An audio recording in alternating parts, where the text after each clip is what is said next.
Dad, this year we are celebrating Thanksgiving with family. You are not invited. That is how the betrayal began, and I definitely did not deserve it. And when his wife added that I had not yet earned a place at her table, I replied with only one thing. I am canceling all automatic payments. An hour later, 95 missed calls. And then something happened that turned everything upside down. Before we continue, subscribe to the channel and tell us where you are listening from in the comments. The message arrived at 3:47 in the afternoon on a Wednesday, 2 days before Thanksgiving. I was reviewing a client portfolio when my phone vibrated against the mahogany desk. I looked down, expecting confirmation about plans for Thursday dinner. Maybe Michael was asking what time I would arrive or what I wanted to bring. Instead, I read, Dad, this year we will celebrate Thanksgiving only with immediate family. You are not invited. I looked at the screen and read it again. The words did not rearrange themselves to make sense. My reading glasses slid down my nose as I leaned in as if proximity could alter the meaning. Only immediate family. I was his father. What could be more immediate than that? Before I could process it, another message appeared in the family chat. Linda's name appeared with that little typing indicator, and then her words materialized like a slap in the face. Maybe one day you will earn the right to sit at the table with us, William. Not yet. I felt a tightness in my chest. I set the phone down carefully, like someone setting down something fragile that might break if handled roughly. But I was not the fragile one. I was the one who had kept everything under control for 8 years since my wife passed away, leaving me submerged in guilt, trying to prove to my son that I could still be the father he deserved, despite his mother's absence. I picked up the phone again. I checked the chat history. I found the thread from 3 months ago where Michael had asked me if I could cover the mortgage just for a few months while he adapted to a new position. I found Linda's message from last spring about private school tuition, how it was an investment in their children's future, and was I not investing in my grandchildren's future? And I found my own answers, each one a variation of course. Done. Sent. Whatever you need. My fingers moved almost on their own, opening my banking app. I navigated to the recurring payments section and simply looked at the list. I looked at it closely, perhaps for the first time since I set it all on autopilot. The mortgage payment, Michael's car lease, Linda's car lease, private school tuition for both kids, house insurance, utilities, the premium cable package, Linda's credit card autopay because she had convinced me that her business expenses were actually investments in Michael's future networking opportunities. I murmured the sum, letting every word hang in the empty office. $8,550 a month. Footsteps were heard approaching outside my office. Steve from the suite next door stopped at the doorway already with his coat on. His voice was cheerful and carefree. William, are you leaving soon? Happy Thanksgiving. I looked up and put on my mask. You too, Steve. Drive safely. He waved at me and disappeared down the hall. I heard the elevator ding, and then silence reigned again. Almost the entire building had already emptied out for the long weekend. I was alone with my phone, my computer screen, and a clarity I had not experienced in years. I read Linda's message one more time. Maybe one day you will earn the right, as if I had not earned anything, as if $8,000 a month were just an expectation, an assumption, the price I paid for the privilege of occasionally seeing my grandchildren at whatever event Linda deemed appropriate for my attendance. The screen went a little blurry. I took off my glasses and left them next to the keyboard. Without them, the numbers on my banking app became blurry and indistinct, but I did not need perfect vision to understand what I was seeing. I had been looking at this reality for years without seeing it. I thought about calling Michael directly, demanding an explanation, asking him what I had done to deserve this dismissal. But I already knew the answer. Nothing. I had done nothing but become indispensable and invisible at the same time.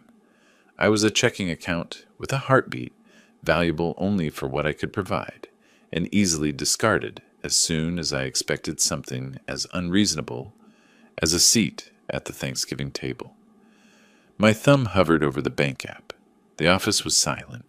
Through the window I could see the sun descending toward the McDowell Mountains, dyeing the Scottsdale sky in shades of copper and amber, beautiful and indifferent. The city would keep moving whether I spent the day alone or surrounded by family who tolerated me for my wallet. I opened the family chat one more time, read the 2 messages again, and then slowly reviewed the list of payments in my banking app. Every entry represented a decision I had taken: compensation for not having been present enough when their mother was sick, for working too many hours when Michael was little. For every perceived failure, I tried to remedy with money, because money was something I understood, something I could control. I stared at the list until the numbers were burned into my vision. My voice came out lower than expected, absorbed instantly by the leather chair and the empty walls. You only want your immediate family. Let us see how immediate your bills are. My thumbs moved across the phone screen with a firmness that surprised me. The message I wrote in the family chat was brief, with nothing to suggest there was a negotiation on the table. Thanks for letting me know. I am canceling all automatic payments today. Have a good holiday. I read it twice. I changed nothing. I pressed send.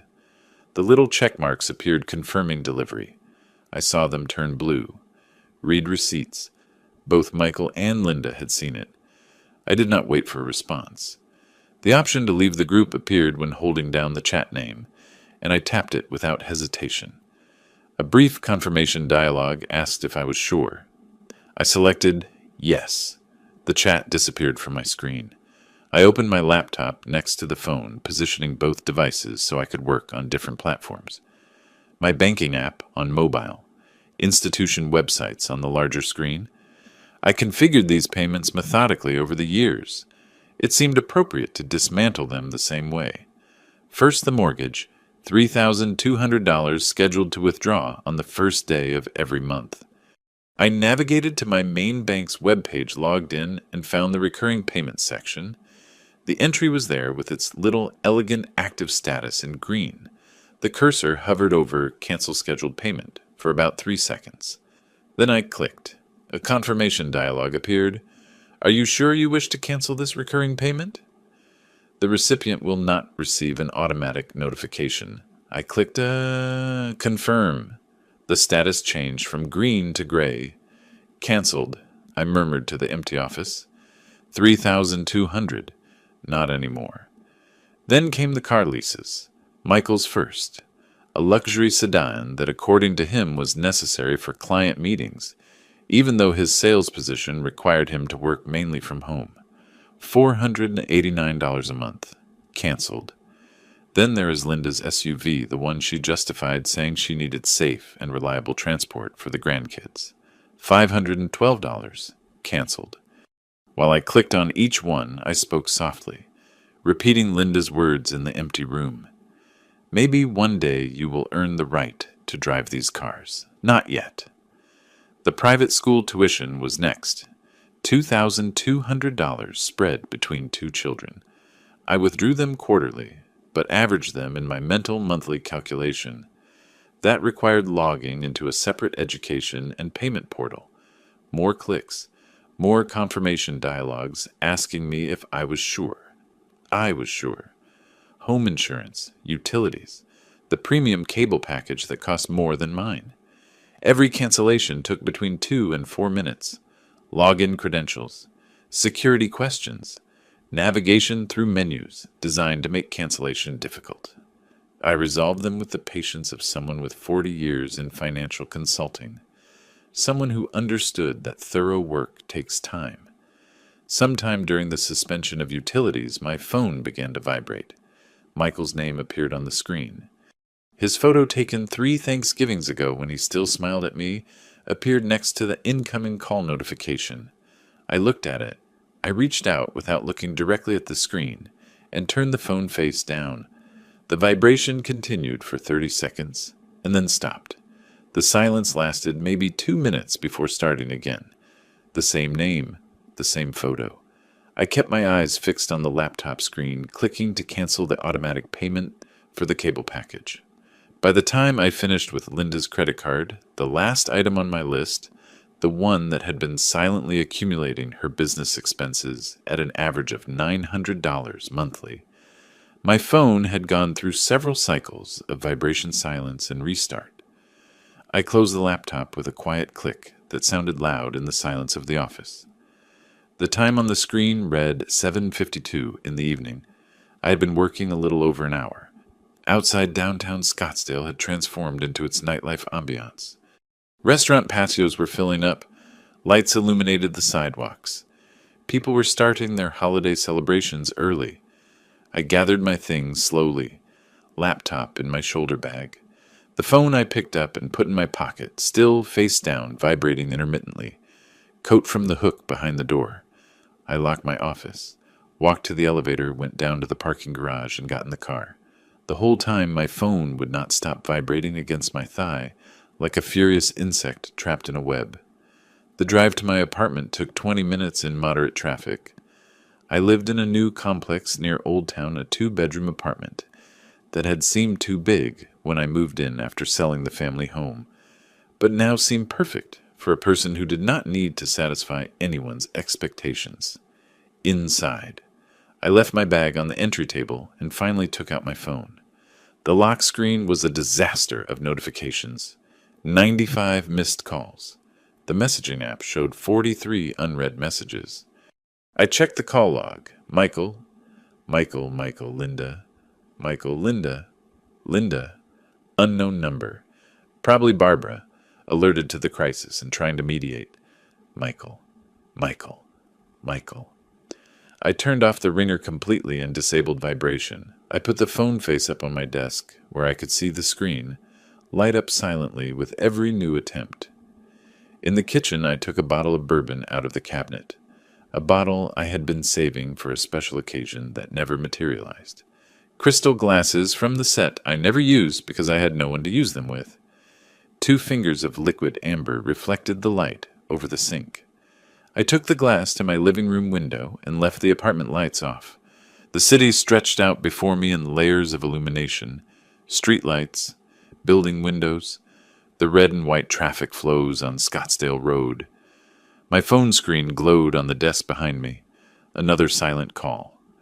I did not turn around. The bourbon was smooth and expensive. I took a slow sip and let it warm me. My voice came out quiet in the darkness. 8 years. 8 years trying to compensate for her absence. They never appreciated a single day. The phone screen went dark. It remained dark for about 90 seconds, and then lit up again. Another call. Another attempt to contact the man who had just cut off their funding. I imagined Michael's panic, checking his bank notifications, seeing the canceled payments, and understanding what they meant. I imagined Linda's fury, her calculations about the bills coming due, her realization that her condescension had cost her more than anticipated. I took another sip and watched the city.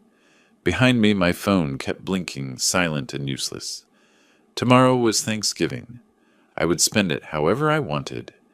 Maybe I would cook something simple. Or maybe I would go out. I would look for a restaurant serving dinner and sit at a table with strangers who owed me nothing and expected nothing in return. The glass of bourbon was half empty now or half full, depending on the perspective. I suppose that was the difference. Finally, I was seeing things from another perspective, not through guilt, obligation, or desperate attempts to make up for the past. Just seeing what was actually there. The phone lit up again behind me. I did not turn around. The city lights were much more interesting. Thursday morning, I woke up in silence. No phone buzzing, no emergency call. No crisis demanding my immediate attention. Just the faint November sunlight filtering through my bedroom blinds and the distant hum of Scottsdale traffic. Most of the city was preparing Thanksgiving dinners. I made coffee. My dining table became my workspace. Laptop open, notepad on the right, pen parallel to the edge of the pad. Habits from 40 years of client meetings. I opened the property documents folder on my computer and started reviewing files I had not looked at in years. First opened was the sales contract for the house in North Scottsdale. I scrolled to the ownership section and highlighted the relevant passage with the cursor. Sole owner, William Marcus. No cosigner or rental agreement listed. I bought it 6 years ago as an investment property, a place where Michael and Linda could get settled while I covered expenses. The word temporary had been used frequently in those early conversations. Somehow, temporary had become permanent. I took notes on my notepad with precise handwriting despite the slight tremor in my fingers I had developed over the last year. Property acquired January 2018.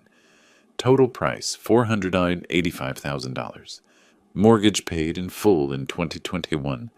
Title deed in my name alone. Next came the vehicle leases. Both contracts open in separate windows on my screen. Toyota Highlander for Linda, leased March 2022. Lexus ES350 for Michael, leased August 2023. I read the fine print I had barely skimmed when signing.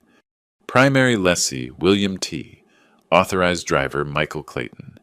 The second vehicle did not even mention Linda. She drove it only with Michael's authorization. I murmured to the empty apartment. Sole owner, no cosigner, no rental agreement. It is cleaner than I remembered. My coffee had gone cold. I did not bother reheating it. Friday afternoon, I sat in the same chair. My laptop was open, and I set about researching in a different way. Real estate attorneys in Scottsdale. I read reviews, checked credentials, and compared lawyer listings. I have no personal contacts. I wanted someone who did not know my family, someone who would consider it pure business. The name Robert Chen appeared on 3 different recommendation lists. Real estate disputes, contract law, 15 years experience. His office was in Old Town, a stone's throw from the weekend art galleries Judith used to take me to before she got sick. I filled out his online consultation form and selected the first available appointment, Monday, December 2nd, at 10:00 a.m. Click Send. The confirmation email arrived 30 seconds later. Saturday morning, I was reading in my bedroom when my phone chimed with the doorbell camera alert. I opened the app and saw Michael and Linda materialize on my screen, standing in the hallway in front of my door. Michael raised his hand to knock, a hesitant gesture, almost apologetic. Linda was behind him, arms crossed, moving her mouth as if giving instructions. I turned up the volume. Michael's knuckles touched the door. 3 soft knocks, not wanting to bother the neighbors. Linda's voice came through faint but clear. Louder, he is probably ignoring us. Michael tried again, a little louder. I watched from my armchair with the phone screen resting on my knee as my son performed the pantomime of reconciliation. Linda stepped forward, her face twisted in frustration. William, open this door. You cannot abandon your family just like that. Her fist pounded the door hard. Michael hunched his shoulders. He reached out and touched her arm. Maybe we should go. She shook him off. She pounded again. She screamed my name 3 more times, each repetition sharper than the last. I saw her face flush in the grainy camera image. I saw Michael glance nervously toward the elevator. I watched them stand there almost 10 minutes before Linda finally grabbed Michael by the elbow and dragged him down the hall. They disappeared from the frame. I heard the elevator ding through the walls. I put the phone down. I went back to my book. Sunday night. I was at the dining table sorting documents into folders when Barbara called. I stared at her name on the screen for several rings before answering. William, please. They are desperate. Her voice trembled. Genuine distress rather than manipulation, at least at first. The children need their grandfather. Do not destroy this family for a single mistake. I kept a measured tone. I am not destroying anything, Barbara. I am simply choosing not to fund those who treat me with contempt. But they apologized. No. Linda told me I had not earned the right to sit at the table with my own family. Michael agreed with his silence. That is not a mistake. It is a demonstration of how they see me. She changed tactics. I could hear it in her breathing, the brief pause before the next sentence. How can you be so cruel? Your wife would be ashamed of you, right now. A chill invaded my chest. My wife would want me to keep my dignity. Goodbye, Barbara. I ended the call. I put the phone face up on the table and watched it light up twice more with her attempts to call back. I did not answer. The apartment felt especially quiet after that. I organized the last folder, slammed it shut, and stacked it with the others. I leaned out my window and watched the Sunday afternoon traffic, the restaurants with their orange outdoor heaters, lit couples walking their dogs, the daily rhythm of those not spending the holiday weekend remembering family failures. I spoke to the empty room. Everyone thinks money is synonymous with love. No one asks what love is worth without respect. My reflection in the window glass looked older than 62 years, tired but not defeated. There was a difference between exhaustion and surrender, and I had spent too many years confusing them. Monday morning would arrive. The lawyer would review my documents, and we would begin the work of dismantling what I had built. My phone notification light blinked ceaselessly, more messages I would not read that night. Outside the city continued its weekend of disconnection, oblivious to the small domestic war, waging in voicemails and doorbell recordings. I moved away from the window, made a simple dinner, and ate it at the table where my laptop and notepad awaited the next day's phase. The silence was no longer uncomfortable, but clarifying. Monday morning arrived with the clarity that arises after an irreversible decision. I showered, dressed in dark gray trousers and a button-down shirt, business casual, the uniform of a man who still went to the office daily and understood the difference between casual and sloppy. I gathered my documents into the leather portfolio my first firm had given me for retirement, back when retirement seemed like something that only happened to other people. I drove from my apartment to Old Town Scottsdale and parked in the public lot near the art galleries. I walked 3 blocks in the crisp December air to Robert Chen's office, a modest 2-story adobe structure with desert landscaping that somehow managed to look professional and modest at the same time. I pushed open the glass door exactly at 10. The receptionist directed me to a conference room where Robert waited. He was younger than I expected, maybe about 45, with black-rimmed glasses and a firm handshake that denoted confidence rather than aggression. "Mr. William, please have a seat." I sat across his desk, placed my portfolio on my lap, and unzipped it calmly. Robert settled into his chair with a legal pad in front of him and pen already uncapped. "I reviewed the basic information from your inquiry form," he said, "but I would like to see the documents. Let us start with the deed to the house." I pulled it from the portfolio and slid it across the desk. He examined it with the same attention I recognized in my own work, someone who knew which details mattered. He took some notes and looked for information. "The vehicle leases, please." I handed them to him. He spread it all out on his desk like a poker hand, with documents unfolded so he could see them all simultaneously. He spent almost 20 minutes reading, comparing, and occasionally glancing at the bank statements I had included showing 8 years of payment history. When he finally leaned back in his chair, his expression had not changed. Professional neutrality, the kind that makes good lawyers valuable. "Mr. William, legally speaking, your position could not be stronger. They have no written lease agreement, no proof of payment, no claim to the property. Arizona law is very clear on this." I spoke calmly. "How long will the eviction process take? 30 to 60 days if they cooperate. If they fight it, maybe 90. But they will not win. They will only delay. And the vehicles, you can rescind those lease agreements tomorrow if you want. They are in your name. The leasing company will take them back." He explained his strategy with the same methodical precision I used reviewing my own documents. First, we would send a formal eviction notice.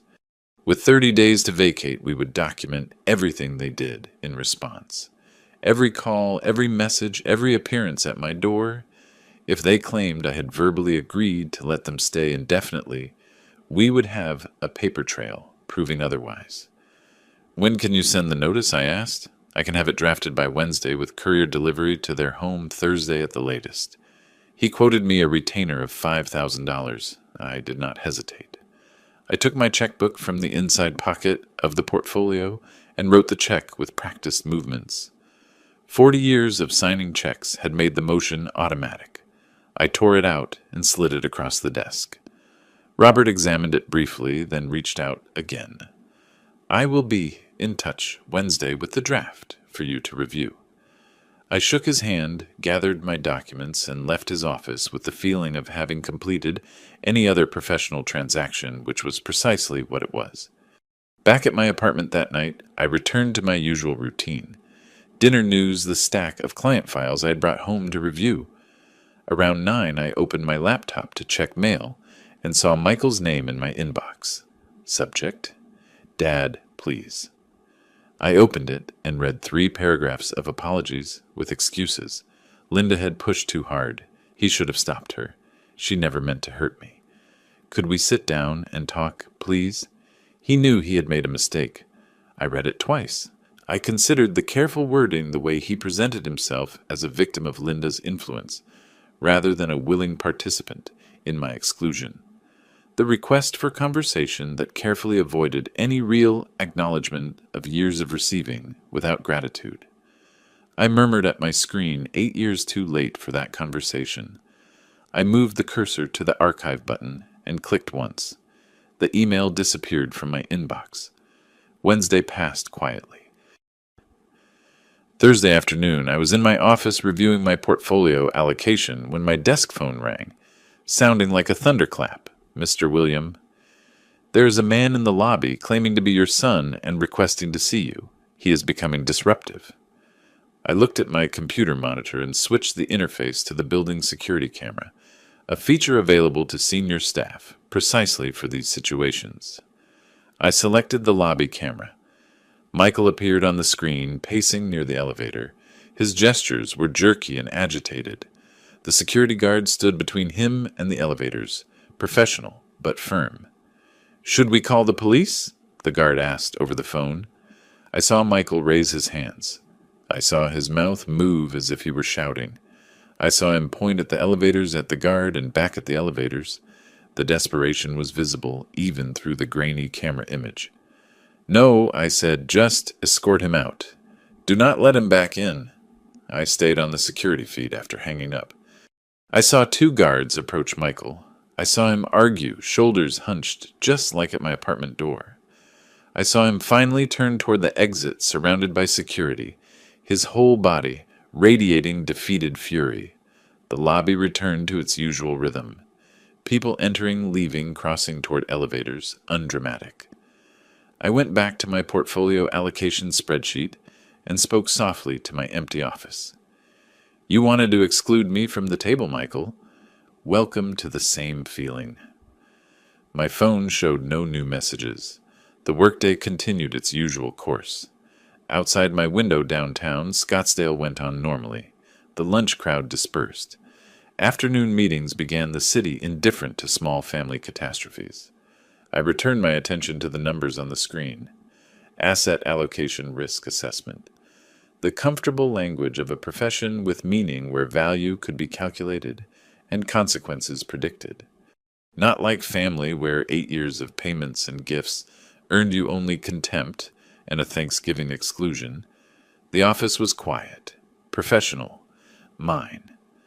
I closed the portfolio file and opened the next one. Monday morning arrived with the weight of inevitability. I was at my desk reviewing a client's portfolio, rebalancing it when my phone chimed. Text from Robert Chen. Notice delivered. Signed at 10:47 a.m. The 30-day period begins today. I read it twice. I saved a screenshot in the folder I created specifically for this process. Legal documentation. December 2024. I returned to the spreadsheet on my screen. The portfolio needed attention. Mrs. Henderson was 73 years old and risk-averse. Her investment had drifted too far into equities. I took notes on possibly transferring 15% to municipal bonds. My office phone rang 40 minutes later. Michael's number was on the caller ID. I answered, expecting his voice. Instead, Linda exploded over the speakerphone. "You cannot do this. It is illegal. We have rights. You are a cruel old man, and we will sue you for everything." Her words tripped over each other, fury and panic mixed in a shrill sound. I held the phone slightly away from my ear, waiting for her to stop to breathe. When she finally did, I spoke calmly. "Everything is legal. Speak to your lawyer." I pressed the red button. The line cut. I opened my contacts list, found her number, selected block. A small dialogue appeared asking if I was sure. I confirmed. Her number disappeared from my available contacts. The rest of Monday passed without incident. Client calls, portfolio review, a lunch with a prospective client consolidating retirement accounts. Normal work, the kind that had sustained me for 4 decades. Numbers made sense. Risk was calculable. Consequences followed predictable patterns. Tuesday and Wednesday continued the same way. I heard nothing from Michael or Linda. I assumed they were consulting their own lawyer, finding out what Robert had already told me. Contesting this would be expensive and futile. Thursday afternoon, I was reading at home when the doorbell rang. Not the camera alert that sounded when someone approached the building entrance, but the doorbell to my apartment door. I checked my phone camera. Barbara was in the hallway, alone. She looked tired, sad. She raised her hand to knock again. I hesitated to leave her there, letting the camera record another failed contact attempt, another piece of documentation for the file Robert was building. But it was Barbara Judith's mother, a woman who held my hand at the hospice even when she knew I had not been good enough. I opened the door. I opened it. "Hello, Barbara." She looked at me with red-rimmed eyes. "Can I come in, please?" I stepped aside. She entered, and I gestured to the sofa. I sat opposite her. The coffee table separated us like a negotiation barrier. Maintaining intentional distance, she sat with her purse clutched in her lap, hands working the leather strap. "William, please. The children, Emma and Jack, will lose their home right before the holidays." Michael made a mistake. "Yes, but families forgive. Do you not remember how much your wife valued family?" I let her speak. I listened as she went through every argument I expected. The grandkids would suffer. Michael was sorry. We all make mistakes. Family was supposed to be forever. For almost 2 hours she sat there twisting a tissue into shreds. Her voice alternated between pleading and reasoning. I remained in the armchair, hands resting on the arms, posture upright but not rigid, attentive, impassive. Finally, she resorted to her last weapon, the one I knew was coming. It would break your wife's heart to see this. She wanted you to be the bigger person, to forgive. I leaned forward and spoke with serene intensity. "My wife would want me to maintain my dignity, Barbara. She did not want me to be an ATM. Love does not look like this." But Michael, he did not mean it. He showed me exactly what I meant to him. A source of income, not a father. There is a difference between family and those who exploit you. She stood unsure. Her face was wet. "I cannot believe you are doing this." I walked her to the door. I did not hug her or comfort her. I opened the door and nodded once. She stepped into the hall, and I closed the door carefully behind her. The apartment fell silent again. I went back to my chair, picked up my book, and tried to find the page I was on before the bell rang. At first the words made no sense. My eyes scanned the sentences without absorbing the meaning. I put the book down. I looked at the closed door and spoke to the empty apartment. Everyone confuses enabling with loving. I no longer remember that confusion. The afternoon light was fading outside my windows. Traffic noise from Scottsdale Road could be heard. Someone's TV played faintly down the hall, a holiday sale commercial. Cheerful voices promising perfect gifts. I thought about Barbara's face as she left, the genuine pain she felt. She thought she was helping. She thought she was defending family values.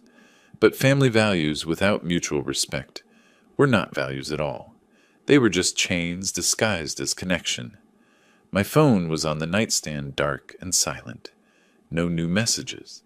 Apparently Michael and Linda had learned of Barbara's failed mission. Or maybe they were waiting to see if she had sown doubts that would turn into capitulation. They would wait a long time.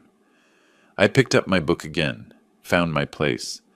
This time the words made sense. The story continued moving forward. Characters made choices and faced consequences. The narrative arc tilted toward resolution. Outside, the December afternoon turned to night. City lights came on one by one, outlining the familiar geography of my adopted home. Scottsdale in winter. Cool, clear, beautiful in its desert way. I chose to live here after Judith died. Sold the family home in Tempe, where we raised Michael, where every room held memories of her illness and my inability to be present enough, attentive enough. The husband she deserved. I started fresh in this apartment of clean lines and no history. Maybe that was what I was doing too. Starting fresh. Choosing a life without the weight of expectations I could never fulfill, no matter how many checks I signed. The book's protagonist made a difficult choice on the page before me, walking away from something comfortable but toxic. I understood that character better now than this morning. Wednesday, December 18th at night, I was finishing a late meeting when my phone started vibrating nonstop. I ignored it. The client needed my attention more than incoming messages. But after the third notification in a few minutes, I looked down. 3 texts, all from colleagues. Variations on the same theme. Did you see what they are saying about you online?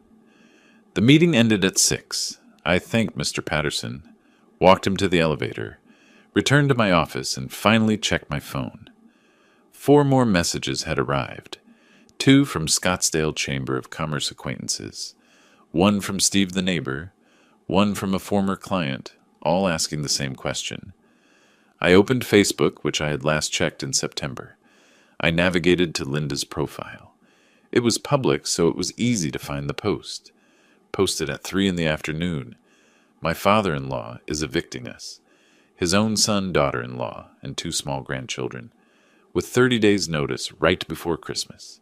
We have nowhere to go. I never thought family could be so cruel. Please pray for us. 47 comments, 23 shares. I scanned the responses. Variations on outrage and sympathy. Oh my God, how terrible. What kind of person does this, poor babies? I closed the app. I sat in my office chair, staring at the dark phone screen. This was the strategy shift Robert had warned me about. When legal options fail, people turn to public opinion, the court of social media instead of the court of law. I opened my photo gallery, found the screenshots I saved in November, the family chat messages, Michael's exclusion, Linda's condescending words about my right to sit at their table. I wrote individual text messages to 2 colleagues I had known for 20 years. I attached the screenshots. My message was brief. This is what motivated my decision. I will not engage publicly, but you have known me for 20 years. You can judge for yourself who is being unreasonable. Sent to both. I closed my phone, gathered my things, and went home. I did not reply to the other messages. I posted nothing. I did not dignify Linda's performance with a rebuttal. Those who knew me would form their own judgments. Those who did not know me could believe whatever narrative was most emotionally satisfying to them. The rest of the week passed quietly. Work, home, usual routines. My phone finally stopped vibrating with concerned messages as the social media storm gave way to fresher drama. Sunday morning, December 22nd, I was reading in my armchair when the doorbell camera alerted me, not my apartment door, the building entrance. I opened the app. Michael, Linda, and Barbara were outside on the sidewalk, not approaching the door, simply standing there, positioned, where anyone entering or leaving the building could see them. Linda held Emma's hand. Michael carried Jack on his shoulders. I put down my book, made coffee, leaned back in my chair and checked the camera periodically. They stayed an hour, a carefully staged family gathering that coincidentally took place outside my building on a Sunday morning when residents were coming and going, and surely someone would mention it to me. When forced to come down and connect, I spoke to my empty apartment, staging a chance encounter. I have managed investment portfolios for 30 years. I recognize a setup when I see one. They gave up around 11:30. I watched them walk to their car. Michael had slumped shoulders, Linda with jerky, accusatory gestures, Barbara following closely, looking defeated. Christmas arrived on Wednesday. I had reserved at the Mission an upscale restaurant in Old Town that remained open during the holidays. I wore a casual blazer and dark trousers. I arrived there at 6 in the evening and left the car with the valet with a generous tip. The restaurant was half full. Couples, families, and a few other solitary diners scattered throughout. I asked for a table near the window. I ordered the daily special and took out the book I had brought. I spent 2 hours there reading between courses, watching the sunset dye the McDowell Mountains in shades of copper and purple, listening to conversations at other tables, the pleasant murmur of people belonging. No one bothered me. The waiter was professional and discreet. The food was excellent. The wine paired perfectly with every course. I paid the bill, wished the staff happy holidays, and drove home through empty streets. Almost all of Scottsdale was inside, with family. The city felt quiet, clean, mine. Back at my apartment, I changed into comfortable clothes and settled on the sofa with a documentary about the Apollo program. Something about men who left Earth, traveled to the moon, returned, and were changed. My phone rang around 10. Message notification. I picked it up, expecting a holiday greeting from a colleague. Instead, I found a photo from Linda's number. Emma and Jack were sitting on a sofa, both looking sad. Artificial sadness, the kind children perform when adults ask them to look sad for a photo, but sad nonetheless. The caption, "Asking why Grandpa does not love them anymore." I felt a tightness in my chest. It was the first real pain I felt since Thanksgiving. Not for Michael or Linda. For those two children being used as weapons in an adult war they could not understand. My thumb hovered over the keyboard. I could write something. I could try to explain. I could tell them it was not about them. It was not about love. It was about boundaries, respect, and consequences for cruelty. But explaining it to Emma and Jack meant interacting with Linda. It meant opening a door I had deliberately closed. It meant giving her what she wanted. It was proof she could still reach me, that she could still manipulate me with guilt and her grandchildren. I stared at the photo for a long time. Then I deliberately locked the phone screen, turned it face down on the coffee table, spoke quietly to the empty room. "I'm sorry, Emma. I'm sorry, Jack. But this is not about you." The documentary continued on my TV.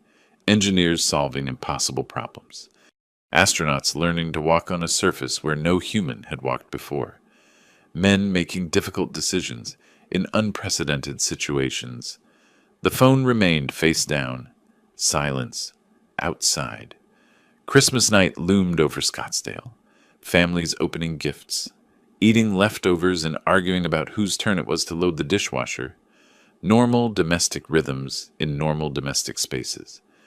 I had chosen something different. I had chosen boundaries over belonging, dignity over dysfunction, but choosing did not make it painless. The documentary ended. I turned off the TV, sat in the dark apartment watching city lights through the window. The same view I had seen the night I canceled all payments. The same moment of recognizing what I had become. Convenient, disposable, valued only for what I offered. The phone remained face down. The photo went unanswered. Tomorrow would be December 26th. 15 days left until the eviction deadline. 2 weeks for Michael and Linda to find another place to live. Pack their belongings. Adapt their children to a new reality. Part of me wondered if they were really looking for housing, or if they still counted on breaking my resolve, still believing that given time the right manipulation would work, the right emotional leverage would make me cave. They did not understand what they had done that Wednesday before Thanksgiving. They did not grasp that the cruelty had not been the rejection itself, but its casualness. The assumption that I was so beneath them, they did not even need to be diplomatic about excluding me. That kind of contempt could not be fixed with apologies, photos of my grandkids, or social media campaigns. I picked up the phone one more time. Looked at the photo again. Emma was 8, Jack 6, old enough to remember their grandfather, young enough to get used to his absence. Children were resilient. Adults pretended not to be, used them as shields and weapons. But children adapted. I locked the screen again. Left the phone on the coffee table. Went to bed. The morning after Christmas, I sat at the dining table with coffee cooling next to my laptop. The photo of Emma and Jack was still on my phone, but I had not looked at it again. Manipulation was manipulation no matter how many 8-year-olds recruited. I opened the folder where I kept the vehicle leases, found both contracts, Toyota Highlander and Lexus ES. Read the termination clauses I highlighted in December. The primary lessee could cancel with 7 days written notice. Vehicles must be returned or subject to repossession and penalties. I drafted 2 emails, one to Toyota Financial Services and another to Lexus Financial Services, both almost identical.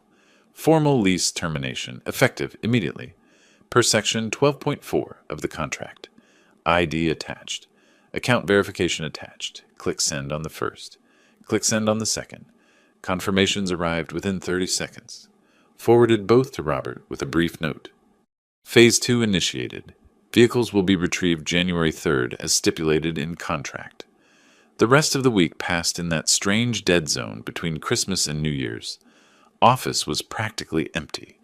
I reviewed portfolios, rebalanced allocations, prepared for the January rush when clients wanted to discuss tax strategies. Friday, January 3rd morning. I was at my desk when my phone vibrated.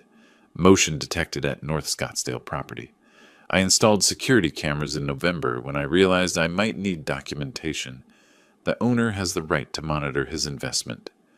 I opened the app, watched the live feed as a tow truck backed into the driveway. Front door flew open. Linda appeared in a bathrobe, mouth already moving, hands gesturing frantically. I turned up the volume. I cannot. It is my car. I need it. You cannot take it.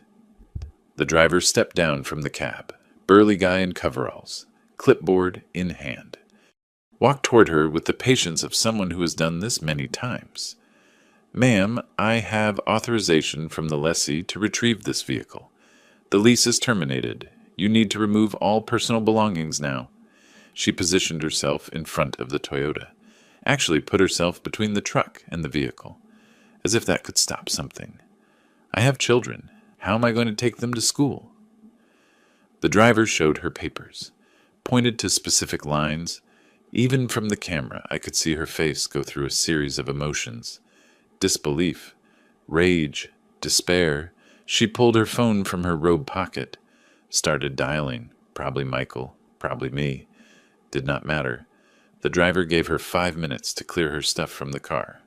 Watched her throw doors open and pull out random objects, a sweater, some toys, a reusable grocery bag. Then he winched the Highlander onto the flatbed and drove away. Linda stood in the driveway with her belongings, watching the truck disappear down the street. Saturday, Michael's Lexus followed the same path. I watched that too. Different driver, same professional patience. Michael tried standing in front of the car, arms spread, talking fast. Driver made a call, probably to the leasing company, maybe police. Michael slumped, stepped aside. The Lexus vanished on another flatbed. My phone started receiving texts from numbers I did not recognize. Linda must be borrowing phones now that hers was blocked. I read them without replying. Variations on despair and fury. Then I added each new number to my block list. The week between vehicle recovery and eviction deadline felt longer than it probably was. Went to work, came home, checked security cameras, occasionally seeing Michael and Linda loading boxes into a moving truck they had rented. Thursday, January the 9th night, I sat in my dark apartment with only my laptop screen glowing. Opened security feed and watched. Michael and Linda making trip after trip. Boxes, furniture, lamps. Everything they had accumulated over 6 years, living rent-free. Their movements were mechanical. Exhausted, they did not seem to speak to each other. Around 9 p.m., the U-Haul finally pulled away from the curb. Michael driving, Linda in the passenger seat, both staring straight ahead through the windshield. The house stood empty under streetlights. I closed the laptop, sat in the dark for a while. Felt relief, not triumph. This was not victory. It was just the end of an unsustainable situation, like finally selling a bad investment. You did not celebrate. You just stopped losing money. Friday morning, I drove to the North Scottsdale house, used my key to open the front door. Sound echoed in the empty space. I walked slowly through every room, my footsteps too loud on hardwood floors. The house smelled of cleaning products and abandonment. They had tried to leave it presentable, probably hoping I would not claim damages. In the hallway, I found scratches on the wall, looked like furniture scraped it during the move. In the living room, a dark stain on the carpet near where the sofa had been. Probably coffee or wine, too set to clean. I photographed both, not because I planned to do anything about it, just documentation. Proof of what was left behind. My phone vibrated. Text from Robert. "Move out clear," I replied. "House inspection complete. Minor damages noted. What is next step?" His reply was quick. "Document everything but do not pursue financial claims. It will look petty and vindictive. You have already made your point. Let them go." I read it twice. He was right. Chasing them for a carpet stain and wall scratches would ruin everything. Make it look personal instead of principled. Understood. Proceeding with next steps. I took one more walk through the empty house. Looked out back windows at the small yard they never maintained. Checked the garage where Michael's Lexus used to park. Everything hollow, clean, ready for the next chapter. Locked the front door. Stood for a moment in the driveway, keys in hand. They lived here 6 years. Never paid rent. Never maintained the property. Never acknowledged the gift they were given. Got in my car and drove back to my apartment. The house would sit empty for now. Robert had advised waiting a few weeks before listing it, let the dust settle. But eventually I would sell it, close that chapter completely. Ensure Michael and Linda understood there was no going back. January sun was bright and cold. Traffic flowed smoothly on the way home. Past people walking dogs, jogging, living their normal Friday lives. Mine was normal now, too, or would be once I finished what I started. Parked in my building garage, took the elevator up, opened my apartment door and walked into the quiet space that was mine and no one else's. No one expecting money. No one sending manipulative texts. No one weaponizing children. Just silence. Clean and simple. Made lunch. Answered some work emails. Spent the afternoon organizing tax documents for my accountant. A normal life. The kind I had been funding for others while neglecting my own. Not anymore. A week after move-out, I was at my desk reviewing my monthly budget when something caught my eye. The automatic withdrawal section was almost empty. Mortgage payment canceled. Car leases gone. Insurance premiums vanished. Tuition deleted. Opened a spreadsheet. Ran the numbers. $8,550 monthly. Staying in my accounts now. Updated my retirement projections. Watched the compound interest calculations adjust upward. Satisfying. In a purely mathematical way. Third week of January. My phone rang. Michael's number. Almost let it go to voicemail, but something made me answer. Linda's voice exploded over the speaker before I could say hello. "William, please, I am begging you. Forget everything else. Just pay for the kids' school. Emma and Jack did nothing wrong. They need their education. We cannot afford the third term without you." I let her finish. Her voice sped up with panic, words tripping over themselves. When she finally paused for breath, I spoke calmly. "You told me I did not deserve a seat at your table. Why should I pay for their education?" I pressed the red button. The silence that followed felt appropriate. That night, my credit monitoring app sent an alert. Michael's name appeared in the notification. We had connected years ago when I added him as an authorized user on one of my cards, a connection that still showed linked accounts. His credit score had dropped 118 points. Collection activity detected. I reviewed the details without doing anything. Closed the app. Went back to the book I was reading. Financial consequences were unfolding exactly as they inevitably would. When you live beyond your means and your safety net disappears, math becomes ruthless. Early February, I received a thick envelope in the mail. Address written in careful, childish handwriting. Crayon drawings decorated the edges. Flowers, hearts, and stick figures. I opened it standing by the dining table. Pulled out lined paper with clear lettering.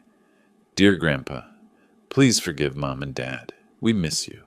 Love, Emma and Jack. Held it up to the light. Letters were too uniform, too perfect for an 8-year-old. Spacing too deliberate. The phrasing, please forgive Mom and Dad, clearly adult. I put it in the documentation folder, not the trash. Proof that manipulation continued, that Linda was still using children as weapons instead of taking responsibility. Spoke quietly to the empty apartment. Weaponizing 8-year-olds. Handwriting isn't even close. Did she really think I wouldn't notice? Then sorry you got caught in this. Emma, but your parents need to learn. Mid-February, I scheduled an appointment with a real estate agent. Patricia Morgan had good reviews, specialized in North Scottsdale properties. We met at her office in Old Town. She reviewed the house details on her computer. 4 bedrooms, 3 baths, 2-car garage, prime location, well maintained. It is a lovely property. Mr. William, prime location, great condition. We should have no trouble at this price point. May I ask if proceeds are going into another property? My answer was simple. No, I am simplifying my portfolio. This was an investment that did not work out. She nodded. Understood that investment properties sometimes did not perform.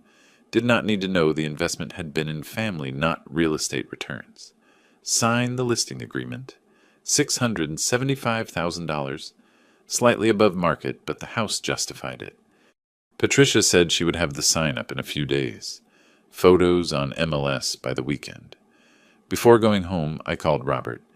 Are you sure about selling? He asked. Once sold, there is no going back. I am sure. They need to understand this door is closed forever. No reconciliation, no second chances. It is over. He was quiet a moment. Then all right. You have been consistent from the start. I respect that. After the call, I drove past the North Scottsdale house one last time. Slowed down as I approached. For sale sign not up yet, but would be soon. Patricia had promised Monday. House looked empty, abandoned. Even from the street, you could tell life no longer lived there. Grass needed cutting. Blinds open to empty rooms. Driveway where 2 vehicles used to park was bare concrete. I did not stop, just slowed down. Noted details, kept driving. That night, I sat in my apartment windows open to the February chill. City sounds drifted up, traffic, distant conversations, music playing, normal urban life. My phone lay on the coffee table, dark and silent, no desperate calls, no manipulative texts, no photos of sad grandkids. Linda had either run out of strategies or finally accepted nothing was going to work. The math of their situation was brutal and simple. Michael made $75,000 a year. After taxes, about $4,700 monthly. Their rent in Mesa was $1,600. Add utilities, food, gas for Michael's commute, basic insurance, phones. $3,500 in fixed costs, minimum. Left $200 monthly for everything else. No private school, no luxury cars, no lifestyle they had grown accustomed to. And now collection agencies were calling about her credit card debt. $8,500 they could not pay. Credit scores plummeting. Future loans would cost more. Future rentals would require higher deposits. The cascade of consequences had its own momentum now. I was not forcing anything. Just watching gravity act on a structure I had stopped propping up. Thought about Emma and Jack. Hoped they were resilient. Hoped Mesa public schools treated them well.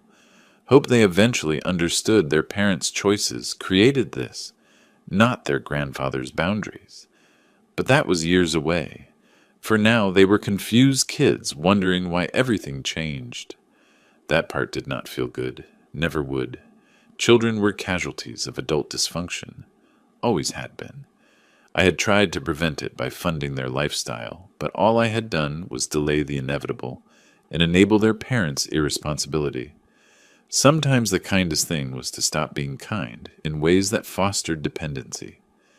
Outside the city continued its nightly rhythm, restaurants filling, couples walking to dinner, everyday movements of people living within their means, maintaining dignity, not exploiting relatives.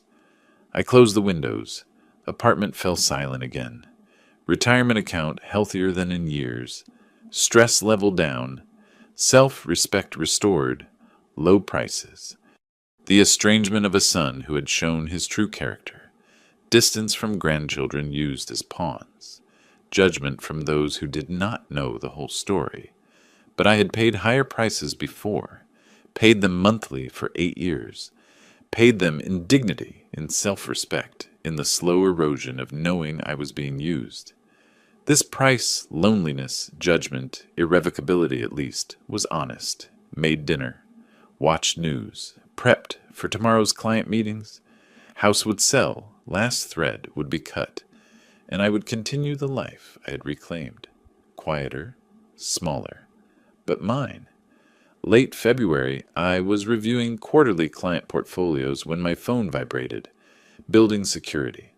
Mr. William, your son, is in the lobby again demanding to see you. Should we call police this time? I switched my monitor to security feed. Michael pacing near elevators, gesturing at guard. Face red, shirt wrinkled, looked like a man barely holding it together. No. Just escort him out. Document the incident. Watched him argue a minute more before security guided him toward door. Shoulders slumped, defeated, felt pity, but it was distant, clinical, like watching a stranger deal with a problem they created. That afternoon, an email arrived. Subject: You are destroying us. Opened it. Read Michael's accusations, my vindictiveness, how grandkids were suffering, how he was telling everyone the truth about what kind of father you are. Archived it without reply. Let him tell whoever he wanted. Those who knew me would form their own judgments. March 1st, I drove to the coffee shop where Barbara had asked to meet. She was already there, hands clutching a cup, eyes red from recent crying. Please, William, for my daughter's sake, there has to be a way to fix this. I sat down, took out my phone, opened the folder of screenshots kept since November, slid device across table. She read Thanksgiving messages, Michael's exclusion, Linda's words about earning the right to sit at their table. Watched her face transform pleading to shock. 8 years, I said quietly. Over $100,000 a year, and I did not even deserve an invite to Thanksgiving. Scrolled to more proof. Bank statements showing payments. Lease agreements in my name. House deed. Every document presented with precision of financial presentation. Barbara started crying, hand over mouth. I did not know. Michael told me you cut them off for no reason, that Linda was trying to help manage your finances, and you got angry. This, she pointed at phone, is completely different. They excluded you from Thanksgiving, then told me I had to earn the right while I paid for everything. She wiped tears. My daughter would be so ashamed of how Michael turned out.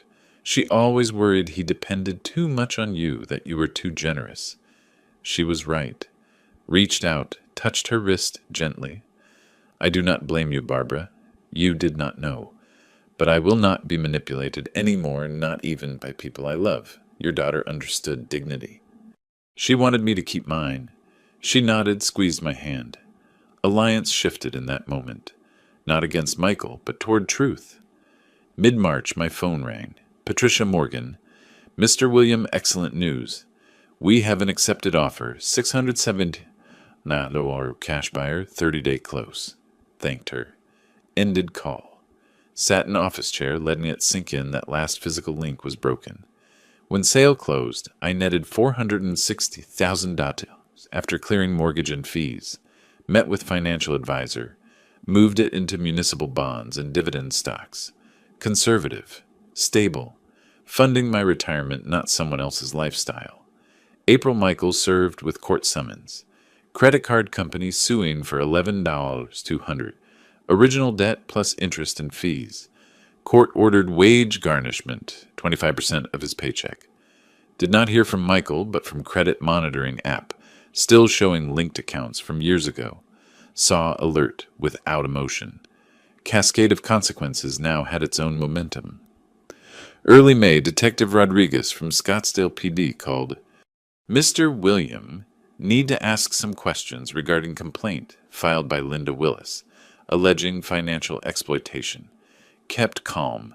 Will have my attorney contact you with all relevant documentation. This is a false claim. Send everything to Robert. 2 days later, Rodriguez called back. Mr. William, we reviewed everything. No investigation needed. Sorry for disturbance. False police report destroyed whatever shred of sympathy remained for Michael and Linda. Filing official reports with demonstrable lies was not just desperate, it was destructive. People who had been neutral now understood who was really in the wrong. Robert called after. Filing false police report was serious error on their part. She has put her dishonesty on record. If they try anything else, we can file harassment charges. Let it go, I said. They are destroying themselves without my help. July arrived hot and clear. House sold. Vehicles gone. Automatic payments a thing of the past. Michael and Linda's relationship reportedly crumbling under financial and emotional pressure. Did not follow details anymore. Unnecessary. Mission complete. Was not revenge, just consequences and boundaries respected. One evening sat on my terrace watching sunset over McDowell Mountains. Phone showed investment balance. Healthy. Growing. Secure. Calendar showed client meetings and dinner reservation at restaurant I wanted to try. Normal life. Mine. No one else's. Satisfaction was not triumph. Was not joy. Just peace knowing I had reclaimed something given away too freely. My dignity. My autonomy. My right to be treated with basic respect. Justice. I learned. Was not about punishment. It was about refusing to participate in one's own exploitation. About drawing lines and holding them even when people cried, threatened, or tried to weaponize children. Sunset painted sky layers of orange and purple. Beautiful. Indifferent. Mountains did not care about family dramas, financial fallouts, or revenge stories. Neither did I. Not really. Story was over. Only living the life I reclaimed remained. August 1st arrived with morning heat already building. Sat at dining table with coffee laptop, open checking emails, quarterly reports, meeting confirmation junk mail about extended car warranties, and then Michael's name in inbox, subject. I get it now. Almost deleted without reading. Almost. But cursor hesitated. Clicked. Dad, I get it now. We were wrong. I was wrong. Not asking forgiveness because I do not deserve it. Just want you to know I do not blame you anymore. You did what you had to do. Trying to be better for Emma and Jack. No signature. No love, Michael. Just those words. Read twice. Hovered cursor over reply. Started typing. I appreciate that. Stopped. Deleted. Started again with thank you. Stopped again. Finally closed email without replying. Moved to folder named Archive Not Trash. Received my confirmation. No reply necessary. 10 days later, Barbara called. Asked if I wanted coffee at our usual spot. We had re-established relationship after March revelation. Met monthly now, over lattes, she told me. Michael is working himself to exhaustion. 2 jobs, IT position during day, Amazon warehouse evenings. Linda asked for divorce, moved to Texas to live with her mother, put down my cup. How is he managing? Barely, but trying. Kids with him weekends. He is drowning in debt, but asking nothing from you. Asked me to tell you he is trying. Not so you forgive him, just so you knew. Took out my phone, found photo from years ago. Michael as teenager, smiling with his mother at high school graduation. Showed Barbara. That is the son I remember. Hope he finds that person again. She nodded, sat in comfortable silence a moment, then asked carefully, "Barbara, I know Emma and Jack visit you weekends. Would it be possible not now, but some day to see them at your place? Not as part of fixing things with Michael. Just separately." She reached out, squeezed my hand. "Think that would be good for everyone?" Michael will not object. He knows he destroyed that relationship, and kids need good people in their lives. Next weekend drove to Barbara's house in Phoenix. Carried bag with board game I bought. Ticket to ride. Age appropriate engaging. Emma and Jack in living room when I entered. Froze. "That is great-grandma's friend," Barbara said smoothly, not forcing Grandpa label. Within an hour we were sitting cross-legged on floor. Little hard at 62, but worth it playing game. Handed dice to Emma. Showed Jack how to count spaces. Let afternoon unfold naturally. Midway through game, Emma looked up. "Great-grandma says you used to come to all our school plays. Why did you stop?" Looked at Barbara. She gave small nod. "Life got complicated, sweetie, but glad I am here now." Jack, focused on game piece, asked, "Can you come next weekend too? We will see, but I would like that." Game continued. Laughter, simple conversations, no agenda other than being present. Leaving, Emma gave goodbye hug. Jack waved from behind Barbara's legs, still shy but warming up. Drove home feeling something unexpected. Not triumph, not vindication, just peace. Last evening of August, stood on terrace sipping iced tea, watching sun dip over mountains. Phone showed financial dashboard. Retirement accounts healthy. Cash reserves strong. Monthly budget clear, simple. 9 months since Thanksgiving. 9 months since text, telling me I had not earned right to sit at their table. Thought briefly of Michael in warehouse. Emma and Jack in smaller school. Felt neither guilt nor glee. Just acceptance of consequences and boundaries maintained. Switched to photo gallery. Found picture from Barbara's house. Kids and I laughing over board game. Allowed myself small smile. Had not won back family. That was no longer goal, but had won back myself, my dignity, my autonomy, my right to be treated with basic respect. Investment proceeds sat safe in conservative funds. No parasitic payments draining accounts. No manipulative texts arriving at midnight. No photos of sad grandkids designed to weaponize my love. Just my life, clean, simple, mine. Sky turned amber and pink. City below began evening transformation. Lights coming on. Traffic patterns shifting. People going home from work or out to dinner. Spoke softly to empty terrace. 9 months. Feels longer. Feels like different life. Then quieter. I do not need them to be sorry. Just need them to stop taking. And they have. Michael was learning consequences. Working 2 jobs. Managing debt.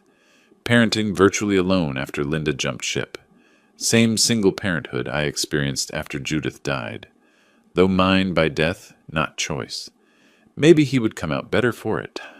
Maybe he would find that teenager and photo the one with potential before entitlement and manipulation became his operating system. Or maybe not. Either way, not my responsibility anymore. Had given advantages, education, support, free housing, vehicles, tuition. They transformed them into expectations, rights, then used them as weapons when I failed to meet expectations. Sunset deepened. Mountains turned purple in fading light. Hawks circled on thermals, riding air with natural grace. Had spent 40 years building financial security. 8 of those years hemorrhaged money into Michael and Linda's lifestyle, while they treated me with contempt. Now bleeding stopped, wound healing, scar tissue stronger than original skin. Phone vibrated. Barbara texting. Kids asked when you were coming back. "Are you working next Saturday?" Replied. "We'll be there." Put phone down. Watched last sliver of sun disappear behind mountains. Sky burned brilliant orange, then faded to deep blue. Justice was not revenge, not punishment, was not even about being right. Was simply refusing to fund your own disrespect, drawing boundaries, maintaining them, living on own terms, even when those you loved tried to dictate them through manipulation and guilt. Had drawn those lines, held them, reclaimed my life. Terrace cooling now. Evening breeze carried scent of desert sage and distant mesquite. Inside apartment waited. Quiet, organized, peaceful. Tomorrow, client meetings. Portfolio review. Maybe lunch with colleague. Normal life. Kind I had been too busy helping others live to fully inhabit myself. Finished tea. Picked up phone. Took one last look at photo of Emma and Jack laughing over board game. Then turned and went inside, closing terrace door. Sunset continued, without me. Beautiful, indifferent. Exactly as it should be. If you liked this story, hit like on the video. Subscribe to the channel, and share your thoughts in the comments. To hear the next story, click the box on the left. Thanks for watching.